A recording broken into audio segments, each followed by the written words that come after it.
ভারতের উত্তর পূর্বাঞ্চলের রাজ্য আসামে বহুবিবাহ পুরোপুরি নিষিদ্ধ করতে যাচ্ছে রাজ্য সরকার। বহুবিবাহকে অপরাধ হিসেবে গণ্য করতে এবং সামাজিক শৃঙ্খলা ও পারিবারিক স্থিতি রক্ষার উদ্দেশ্যে এই কঠোর আইনি কাঠামো প্রস্তাব করা হয়েছে।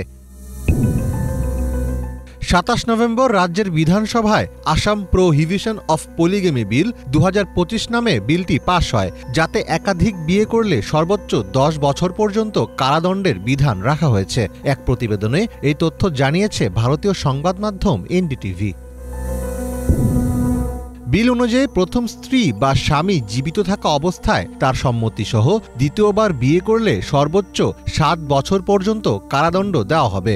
আর কেউ যদি নিজের প্রথম বিয়ের তথ্য গোপন রেখে দ্বিতীয় বিয়ে করেন তাহলে শাস্তির মেয়াদ বেড়ে সর্বোচ্চ ১০ বছর হতে পারে। তবে এই বিলটি ষষ্ঠ তফসিলি উপজাতিভুক্ত এলাকায় প্রযোজ্য হবে না। বিলে আরও বলা হয়েছে, বহু বিবাহ করে দোষী সাব্যস্ত কোনো ব্যক্তি সরকারি চাকরি পাবেন না, এমনকি পঞ্চায়েত, পুরসভা সহ কোনো স্থানীয় নির্বাচনেও প্রার্থী হতে পারবেন না। বিবাহ প্রক্রিয়ায় যুক্ত কাজী, পুরোহিত, গ্রাম প্রধান, পিতামাতা বা আইনি অভিভাবক সহ যারা এই বিবাহ সম্পন্ন করতে ভূমিকা রাখবেন তাদের সবাইকে এই আইনের আওতায় আনবে সরকার। বিল পাশ হওয়ার পর আসামের মুখ্যমন্ত্রী হিমন্ত বিশ্ব শর্মা বলেন, আইনটি সব ধর্মের ক্ষেত্রে প্রযোজ্য। অনেকের ধারণা এটি ইসলাম ধর্মের বিরুদ্ধে করা হয়েছে, কিন্তু বিষয়টি তা নয়। হিন্দুরাও বহুবিবাহ করেন। এই বিল হিন্দু, মুসলিম, খ্রিস্টান ও অন্যান্য সব সম্প্রদায়ের মানুষের জন্য প্রযোজ্য হবে।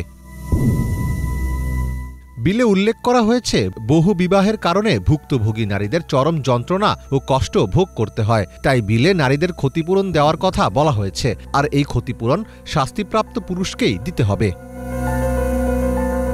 মীর ফজলে রাব্বি, বাংলা ভিশন।